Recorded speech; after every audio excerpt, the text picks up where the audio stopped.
Hi అండి. Today వచ్చి పాలక్ పరోటా ఎలా తయారు చేయాలో తెలుసుకుందామా. ఈ పాలక్ పరోటాని తయారు చేయడానికి కావాల్సింది గోధుమ పిండి, కొంచెం ఆయిలు, సాల్టు.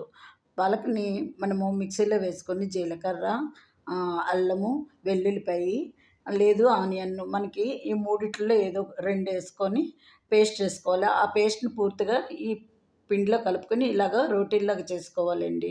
3 రోటీలు ఒకదానికి ఆయిల్ అప్లై చేసుకొని గీకాని బియ్యం పిండి జల్లుకోవాలి. ఒకదాని మీద ఒకటి పెట్టుకోవాలి. ఇలా రోల్ చేసుకొని దీన్ని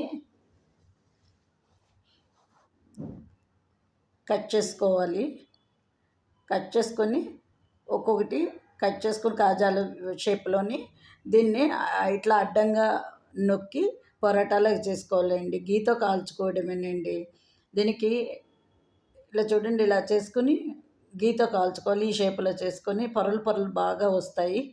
ఇది పెరుగుతో కానీ లేదు రైతాతో కానీ విడిగా కానీ తినేయచ్చు. పిల్లలు ఎంతో ఇష్టంగా తింటారు. ఐరన్ పుష్కలంగా ఉంటుంది ఇందులోని. ఐరన్ తక్కువగా ఉన్న పిల్లలకైనా పెద్దలకైనా ఈ పాలకని ఎక్కువగా యూజ్ చేస్తే ఐరన్ అందుతుంది.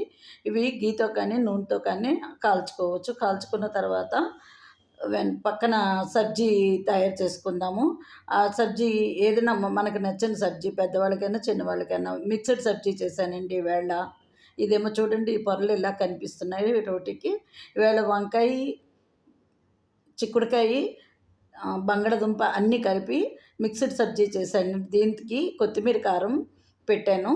టేస్టీ వంకాయ మిక్స్డ్ సబ్జీతో ఈరోజు ఈ రోటీని పరోటాని మనం తిందామా. ఇది మీలో ఎవరికైనా నచ్చితే లైక్ చేయండి, సబ్స్క్రైబ్ చేయండి.